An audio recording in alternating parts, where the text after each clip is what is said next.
companies that are boring are wonderful for me. I've done well with companies like Dunkin' Donuts. Well, companies like that, they're very easy to understand. No one's going to invent a better donut somewhere at MIT. You don't have to worry about How do you plain analyze imports. a Dunkin' Donuts company? Well, there's a company that upgraded their stores. It spent a lot of time on the quality of their product. They really spent a lot of time to have a china cup. Their cup was worth over $1. Instead of just having a piece of paper or a plastic cup, they said, we want to deliver something very good to the consumer.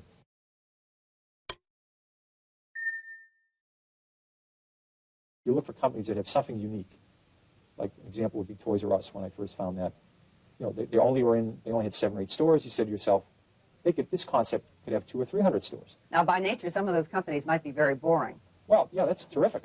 That's great. Companies that are boring are wonderful for me. I've done well with companies like Dunkin' Donuts. Well, companies like that, they're very easy to understand. No one's going to invent a better donut somewhere at MIT. You don't have to worry about plain imports. How do you analyze a Dunkin' Donuts company? Well, there's a company that upgraded their stores. It spent a lot of time on the quality of their product. They really spent a lot of time to have a china cup. Their cup was worth over $1. Instead of just having a piece of paper or a plastic cup, they said, we want to deliver something very good to the consumer. They really worked on the quality of their coffee. You know, every 15 minutes they'd throw it away, and they'd cook it within 3 degrees of the right temperature. They really cared about all Did you find that in an annual report? No, you had to go visit them and talk to them. But you could find it out. You'd say, this is something that really makes sense. And the nice thing about it is, if somebody comes up with a good donut system, and they really have a great concept, it's in the state of Washington, it's not going to affect Dunkin' Donuts if they're located in Virginia, if they're located in Massachusetts.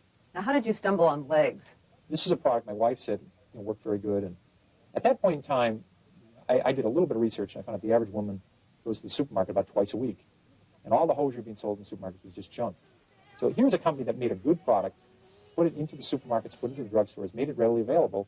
It was an incredible success. It was the most successful product in the 1970s after Pampers. But Pampers was part of a very big company called Procter & Gamble. This is part of a relatively small company called Hanes. So the stock was a huge success. It was eventually bought out by Consolidated Foods, a company who's now called Sara Lee. If it wasn't bought out, I think it would have been a 100-bagger instead of just a 10-bagger. It was a big success. At what point did you decide in a company to cut your losses? It's only if the company's doing poorly.